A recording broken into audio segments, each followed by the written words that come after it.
Hello, and thank you for joining this episode of Global Perspectives, a Janus Henderson podcast created to share insights from our investment professionals and the implications that they have for investors. I'm your host for the day, Laura Castleton. It's been 6 months since the Fed last cut interest rates, and the path of inflation and growth are leaving investors with many questions. Will growth remain resilient and allow the Fed to remain on pause, keeping short-end rates high? Will fiscal concerns push the longer end of the curve higher? And how will tariff uncertainty affect both inflation and growth? To talk through the potential outcomes and address one way investors can navigate this volatility, I'm thrilled to be joined by Dan Siluk, Portfolio Manager and Head of the Global Short Duration and Liquidity Group, and Addison Maier, Portfolio Manager on the same team. Gentlemen, thank you both for being here. So Dan, let me go to you first. There's obviously been a lot going on in the markets as of late. Where exactly do we stand with the Fed right now? We're recording this June 24th, so they just had a meeting. What's their expectation for the rest of the year? Well, the Fed remain in this sort of wait and see mode. They're very patient. They're waiting for the hard data to really tell them what to do. For a while now, we've seen softness in the softer data, so the survey-based measures, but the hard data isn't showing an economy that's materially slowing down. Tariffs remain a little bit of a headwind for the Fed in terms of that level of uncertainty. So they're not really sure how to navigate tariffs and what it actually means for policy and policy implications, but they remain at a point where they could really go in either direction. Now, look, let's be honest, there's no talk of rate hikes. We're not concerned that inflation is going to spiral out of control. But if you look at GDP growth, it is at roughly a long-term trend. If you look at the level of employment, it's a point where they'd consider it to be at a long-run average. So they're pretty happy with those two measures. The one that's uncertain is inflation. It's slightly higher than expectations, but it's not rising. And so with that said, they're in a position where they can cut and even cut aggressively should the economy slow materially. So I don't think we're going to see any additional activity over the summer, certainly not at the next July meeting. I think that's a little too soon. I don't think we're going to have enough hard data that leads them to move. So they're in a good spot. But what I would say is that if you look at the dot plot, there looks to be a little bit more dispersion amongst voting members. Some are calling for no cuts this year. Some maintain their 2-cut stance. And so the dot plot didn't change. It's still, 2 cuts for the rest of this calendar year. And I think the other thing that investors should be mindful of is Powell's term is going to be up in a little under a year. So May of 26, over the next few months, you'll probably see a few more, let's call it auditions in the media. And we got one last week with Waller stating his case for cuts. And Bowman earlier this week also, made some comments that were a little dovish, and she typically leans a bit more hawkish. So I think, there may be the potential for some more volatility in rates just off the back of who this next candidate is going to be. The market and investors have been just pricing in more cuts than have materialized for a very long time, it seems. Cash still on the sidelines. That's the winning strategy if there isn't a massive amount of rate cuts. Why would that be a mistake for investors, Addison, if they're still holding on to cash given this uncertainty? So we see the opportunity from moving out of cash into the front of the yield curve and fixed income, generally from picking up some yield. So you're getting paid to wait. Right now, the front end of fixed income markets, you can get close to 5% yields, whereas cash is paying you closer to 4%. So you get a little bit of extra cushion there, pay you as you wait. And what you might be waiting for are rate cuts or yields to come down. And when that happens, you get some of that capital price appreciation as well. So it'll kicker on top of the carry. So that's the case for stepping out of cash, because when those cuts do come, and we've seen this cycle after cycle, once the Fed starts to cut or continues to cut, right? Technically, they've already started the cutting cycle at the end of last year. The front end of fixed income markets, where you have a little bit of duration plus that little extra carry, have over every cycle outperformed just holding on to cash. And we're arguably at the cusp of that looking forward over the next 12 months. And I should have mentioned that both of you, again, global short duration and liquidity team at Janus Henderson. So you do manage a strategy that is on the short end of the curve. So it does actually kind of fit exactly what you're talking about. Where in my consultations with clients, if they do have cash on the sidelines, there is this kind of worry that if they go jump into a 10-year duration strategy, that there's all this uncertainty. They're not sure how that might pan out. So what you're talking about is not necessarily trading cash for a ton of duration risk, but just edging out onto the yield curve slightly. Dan, if I go to you, there are clients we've talked to that have edged out in duration, and they are anticipating a Fed cut, and their play would be to go in on longer term bonds, 10 plus. What's your thesis on the yield curve going forward? What's the benefit of going long duration versus potentially staying short right now?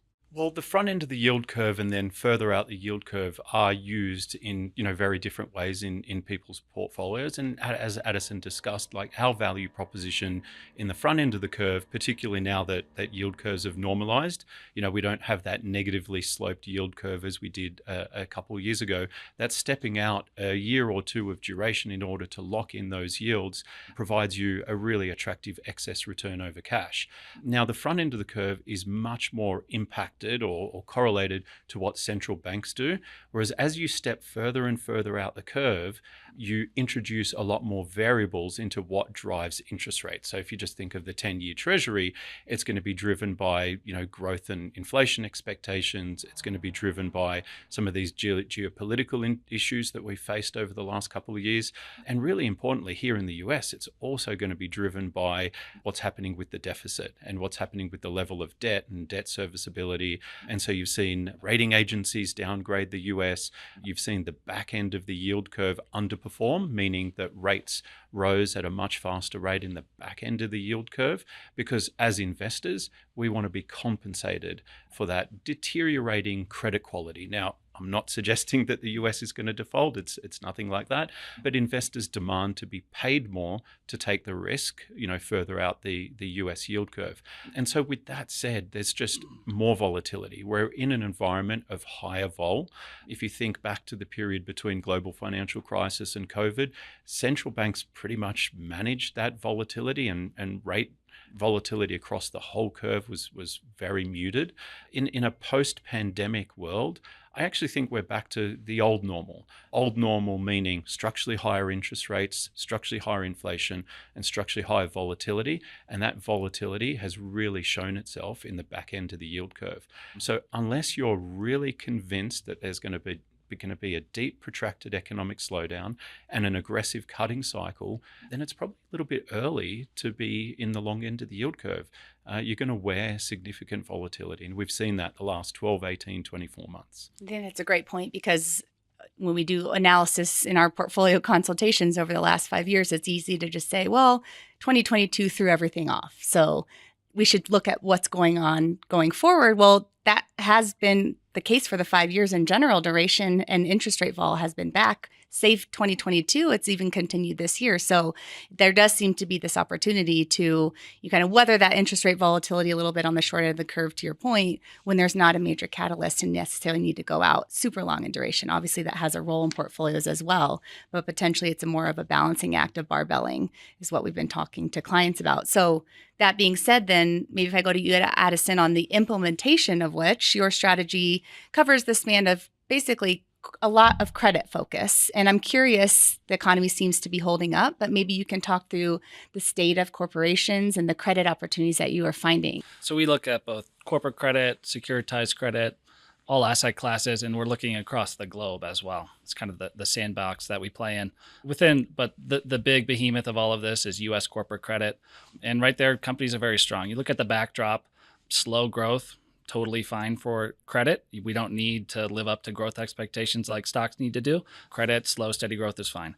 A little bit of inflation is generally good for companies. You see margins expand as inflation goes up. So that means more pricing power, more margins, more cash flow, which we want, which could go to pay back debt, which we always like on the credit side. So the overall backdrop is very healthy from a fundamental perspective. And then you have this underlying degree of uncertainty, which I think keeps companies somewhat boxed in from getting too much leverage. So the balance sheets are still being run very conservatively. But then the other part of that is that you do see M&A picking up more from the deregulation perspective of the new administration. So that creates opportunities and also risks. So we keep an eye across all of that. And I think so the underlying corporates are strong and healthy, and there's a good reason that you could be pretty comfortable with them. And then from a valuation perspective, everybody thinks that so valuations are relatively tight in the US, a little bit less so in other parts of the world. And in the front end of the corporate curves are a little bit cheaper than the longer end. We have more of that yield-based technical buying. But so what you see there is the yields have really impacted investor behavior to where it's less about spread and it's more about yield. So if you're able to buy around these 5% yields, people kind of do it almost agnostic of what the spread is. So that's led to relatively tight spreads. So what do we do as managers? We're risk managers first and foremost. So this is an environment we say, hey, we want to have some carry, we want to have safe carry, and we don't want to get over our skis. So the temptation might be to go out the yield curve to pick up risk or down the credit curve to pick up some spread. This is a time where we say, let's not do that. Let's get some safe carry. And actually right now where volatility, it might not actually seem like it, but a lot of the market-based measures have actually volatilities come down. So we're looking for cheap hedges to protect ourselves in this type of environment. Great. And I think that's extremely crucial to also distinguish within the credit curve valuations. They are a little bit more attractive on that short end, whereas on the longer end, when you've got pension buyers and long duration and institutional buyers coming in to, again, get very attractive yield across all corporate credit, a lot of that concentration on the longer end of the curve has pushed those to even more extreme valuations. So being active, being able to pick the best opportunities is extremely helpful. Let me just follow up quickly too. Obviously, the big uncertainty is tariffs. And so are there any ways that you're kind of building resilience among the macro environment with either particular sectors, or is it just purely staying risk aware at a moment like this? Yeah, tariffs, a lot of that comes in how we think about global rate exposure is a big part of that because they very much impact the U.S. versus other countries and how that leads those central banks to react. Maybe Dan could touch on that. I'd say what we're seeing, one great way that we see and learn about tariffs is what are the companies telling us? And this has helped informed our broader macro perspective. A lot of what that's been has been, hey, it's not as bad as we all thought, kind of in the heat of Liberation Day and the couple weeks after that.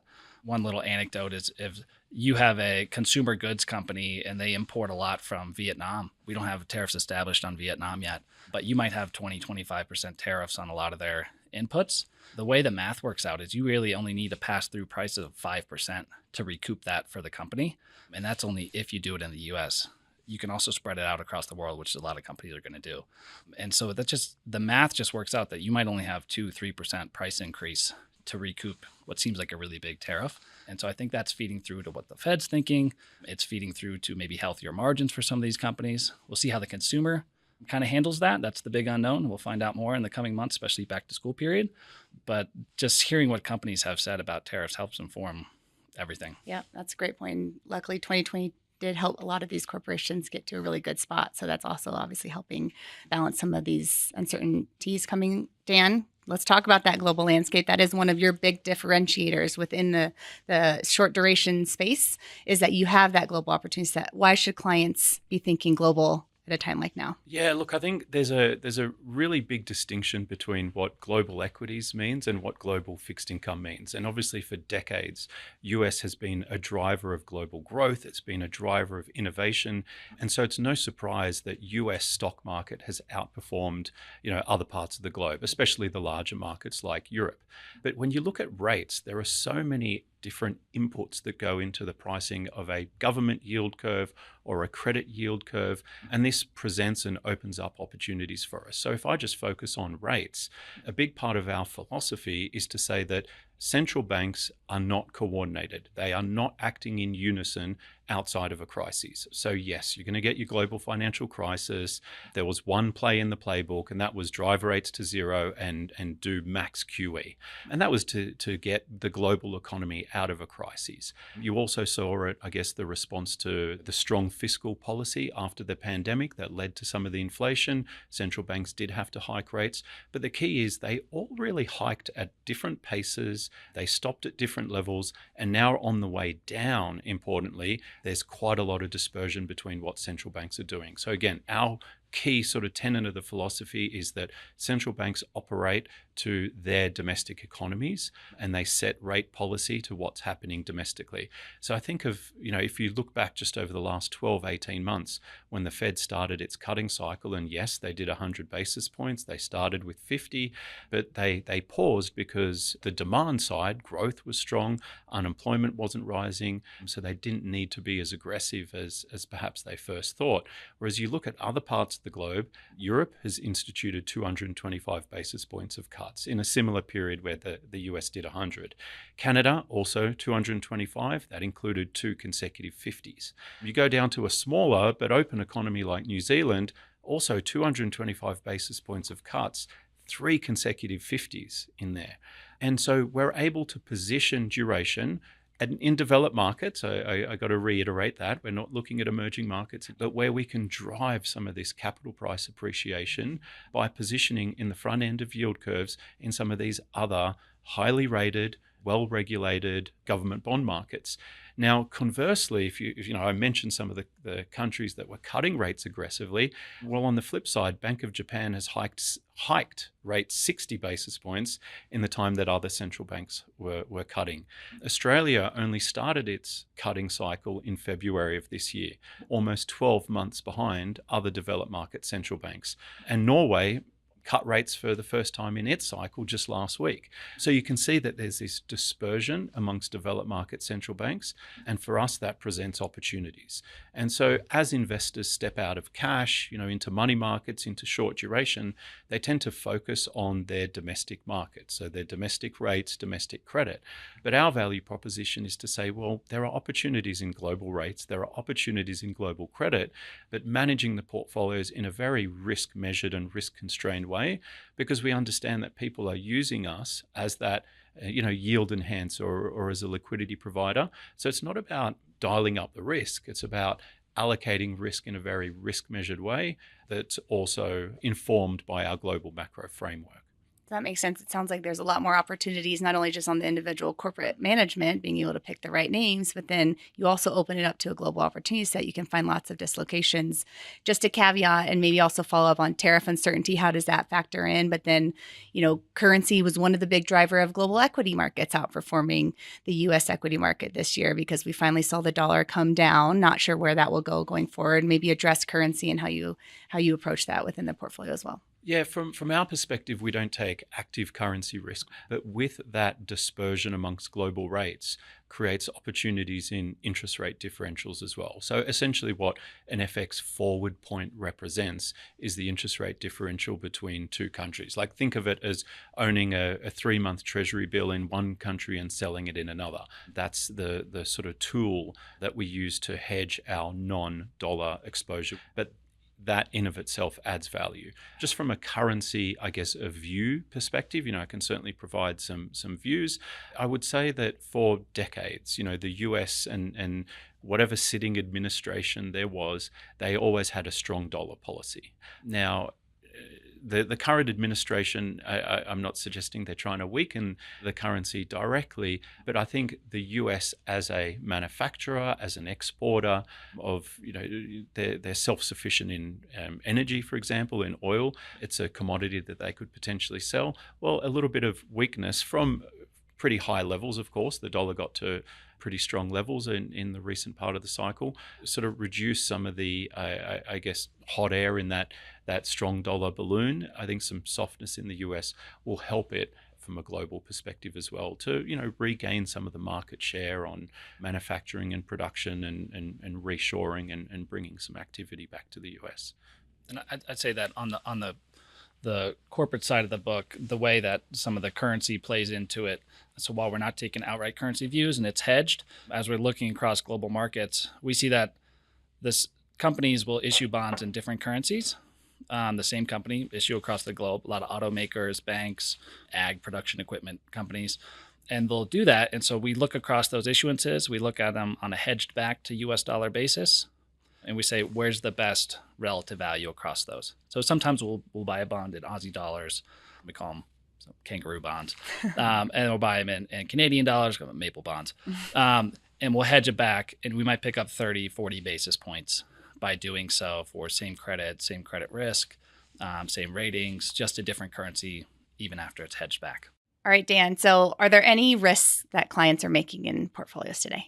Well, the way I think about fixed income is there's 4 different ways that a client or an investor can drive returns. One is through their duration choice or going out the term structure of interest rates. And therein lies a potential issue that we discussed earlier around fiscal policy, the debt sustainability here in the US, investors demanding more yield to compensate them for that uncertainty. So going out the yield curve or out the term structure is one of those risks. The other one is credit. So going down the credit spectrum or going down the capital structure is another way you drive return. So going from AAA to triple B or double B, single B assets, or from a capital structure perspective, from senior into subordinated debt. So we do find cases where an investor's fixed income portfolio might actually have a higher correlation to an S&P or to an equity. And so where they're getting their risk from, really going down that credit spectrum. The third one is liquidity. Now, this perhaps was a little more prevalent in a zero rate world, but it remains the case today where people are giving up liquidity in order to chase yield, to generate some additional return. But fixed income as a broader asset class is known for its liquidity. And so to the extent that you require cash or you get a risk off event and stocks are down 20% and you want to reallocate, yet that liquidity is tied up, well, fixed income's not really performing that role of being a liquidity provider. So that's the third risk. And then the fourth one is leverage. There are obviously, through the advent of more esoteric products in fixed income, an opportunity for an investor to turn $100 of risk into $200 of risk, really to employ leverage. And so there also, there are potential for quite large drawdowns in a risk-off event. So I guess the way we see it is there are the four drivers of return in fixed income, and you can make a mistake in any one of those four levers by extending a little too far. So from our perspective, being a liquidity provider, being defensive, stable, liquid, our view is that's the role of fixed income broadly, but particularly a short duration manager, where investors are using us for that, just a step or two out the risk ladder from cash and money markets. That's great. So, in client conversations, fixed income's generally always looked at as where you can find value being active. Clearly, when you also open the opportunity set across the globe and then also across corporations and using your team's expertise, there's a lot of tremendous opportunity for investors to get some added value on the short end of the curve, not add a ton of duration risk within portfolios. What would your final thoughts be for investors as they're thinking of what to do amidst this volatility? We all want certainty. Everybody was saying, hey, once we have certainty, then I'll know what to do.